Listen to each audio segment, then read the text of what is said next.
कभी हाथ में चाय का कप लीजिए और किसी खामोश गोशे में जाकर सोचिए कि यार आखिरकार इस दुनिया का आखिरी किनारा कौन सा होगा। हाँ, हमें पता है कि दुनिया गोल है और लॉजिकली तो गोल चीज़ों का कोई किनारा होता ही नहीं, मगर यहाँ हमारी मुराद किसी ऐसी जगह से है जहाँ इंसानों की आबादी बिल्कुल ख़त्म हो जाए और उससे आगे कुदरत अपने मनाजर सजाए बैठी हो। चलिए सीट बेल्ट बांध लीजिए और हम आपको लिए चलते हैं दुनिया के आखिरी किनारों तक, जहाँ आपको आखिरी इंसानी बस्तियाँ देखने को मिलेगी। सबसे पहले हम लैंड करेंगे अर्जेंटीना के शहर शुवाया में। ये वो शहर है जिसकी एक तरफ से चिली की सरहद लगती है जबकि दूसरी तरफ से लामतनाही समंदर लगता है जो इसकी आबादी को आगे बढ़ने नहीं देता। मतलब कि ये दुनिया एक कोने से यहाँ आकर ख़त्म हो जाती है। अर्जेंटीना का ये शहर शुवाया दुनिया के सरतरीन मकामात में से एक है। अब जैसा कि आपको मालूम है कि दुनिया में टोटल 4 सिमतें हैं, मशरिक, मगरिब, शमाल और जुनूब। आप अपनी आसानी के लिए ये समझ लें कि अर्जेंटीना का ये शहर शुवाया जुनूब की एक तरफ से दुनिया का इंसानी आबादी के लिहाज से आखिरी किनारा है। इसके बाद आपको धाड़े मारता और अल्लाह की कुदरत की गवाही देता कई सौ मील पर फैला नीला शगाफ समंदर है। चूंकि ये शहर जुनूब की तरफ बसा हुआ है, इसलिए पोल पर होने की वजह से ये इंतहाई सर्द शहरों में से एक है। इस शहर को एंड ऑफ द वर्ल्ड भी कहा जाता है। अगर जिंदगी में कभी यहाँ जाने का इत्तेफाक हो तो आपको ये वाले मकामात जरूर विजिट करने चाहिए। साउदर्न फ्यूजान रेलवे। सबसे पहले बात करते हैं इस शहर में मौजूद एक रेलवे लाइन की, जहां आज से 114 साल पहले दुनिया की वो अनोखी ट्रेन यहाँ आई थी जिसको दुनिया के आखिरी किनारे तक जाने वाली पहली ट्रेन कहा गया। पहले तो यहाँ से जो ट्रेन गुजरा करती थी उनमें सर्दी से बचने के लिए या घर तामीर करने के लिए लकड़ियाँ लाई जाती थी, या वर्ल्ड वार 1 और 2 में कैदियों को इन ट्रेन्स में यहाँ लाया जाता था। मगर अब ये ट्रेनें मुसाफिर ट्रेनों के तौर पर काम करती हैं जो अर्जेंटीना के मुख्तलिफ शहरों से कैदियों को यहाँ लेकर आती हैं। शुएज म्यूजियम।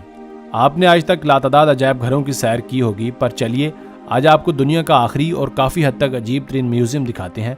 शुआई शहर के इस म्यूजियम में आप जैसे ही अंदर कदम रखेंगे तो आपको ऐसा लगेगा जैसे आप लगभग 100 साल पीछे चले गए हों। इस म्यूजियम में मुख्तलिफ मॉडल्स और तस्वीरों के जरिए इस चीज़ को बड़े वाज़ेह तरीके से इलस्ट्रेट किया गया है।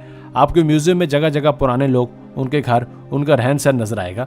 ये उस बात को जताता है कि वर्ल्ड वार 1 और 2 में यहाँ लोग किस तरह जिंदगी गुजारते थे। इसके अलावा ये भी कि जिन कैदियों को पकड़कर यहाँ लाया जाता था उनके साथ कैसा सलूक किया जाता था। इस म्यूजियम में एक ऐसे जजीरे की तरफ भी इशारा किया गया है जहाँ पेंगुइन रहती थी। ये जजीरा क्या इस वक्त मौजूद है? अगर हाँ तो कहाँ है और कैसा दिखता है, यह हम आपको सब आगे चलकर बताएंगे। शुवाया सिटी।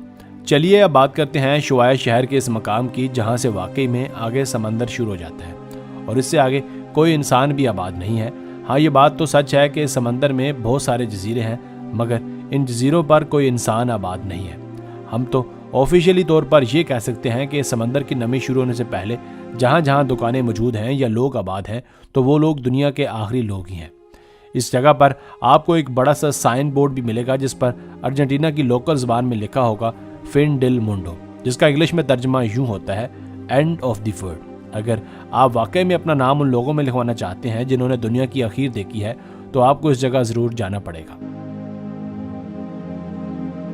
फीरो आइलैंड। हमने बाहर से खड़े होकर तो समंदर को देख लिया।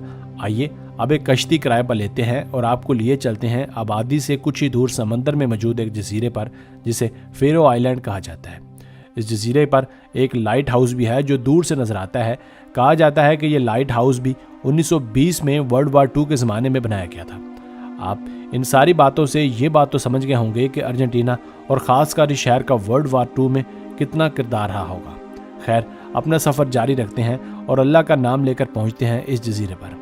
यह जजीरा अपने आने वालों को इस फ़ख्र में मुब्तला कर देता है कि वो दुनिया के आखिरी इंसानी आबादी को भी छोड़कर आगे आ चुके हैं, क्योंकि यहाँ से आगे बर्फीले और ज़िंदगी जमा देने वाले समंदर के सिवा कुछ भी नहीं है। हत्ता कि ये जजीरा खुद इतना ठंडा है कि यहाँ आने वाले लोग महज चंद लम्हों के लिए ही ठहर पाते हैं और फोटोग्राफी वगैरह करने के बाद उल्टे पाँव वापस भागते हैं।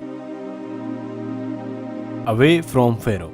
हमने फेरो आइलैंड की काफ़ी सैर कर ली। अब अपनी कश्ती को थोड़ा और आगे लिए कर जाते हैं और उन बर्फीले पहाड़ों से ढके जजीरे पर जाते हैं जहाँ सिर्फ पेंगुइन और कुछ जानवरों के अलावा किसी दूसरे शहर का नामो निशान तक नहीं।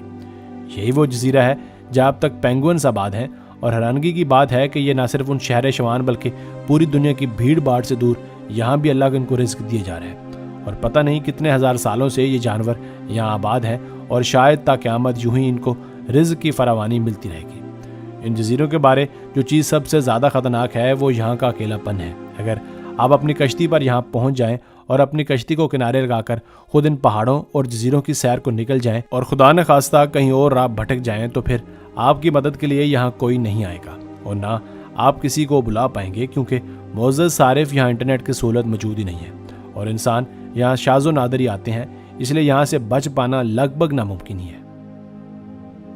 तो ये था दुनिया का आखिरी किनारा। क्या आप यहाँ जाना चाहते हैं? हमें कमेंट सेक्शन में लाजमी बताइएगा। अगर वीडियो पसंद आई हो तो प्लीज़ वीडियो को लाइक करके चैनल को सब्सक्राइब कर दीजिए। आपका बहुत शुक्रिया। मिलते हैं एक नई वीडियो के साथ। Keep watching Asif Ali TV.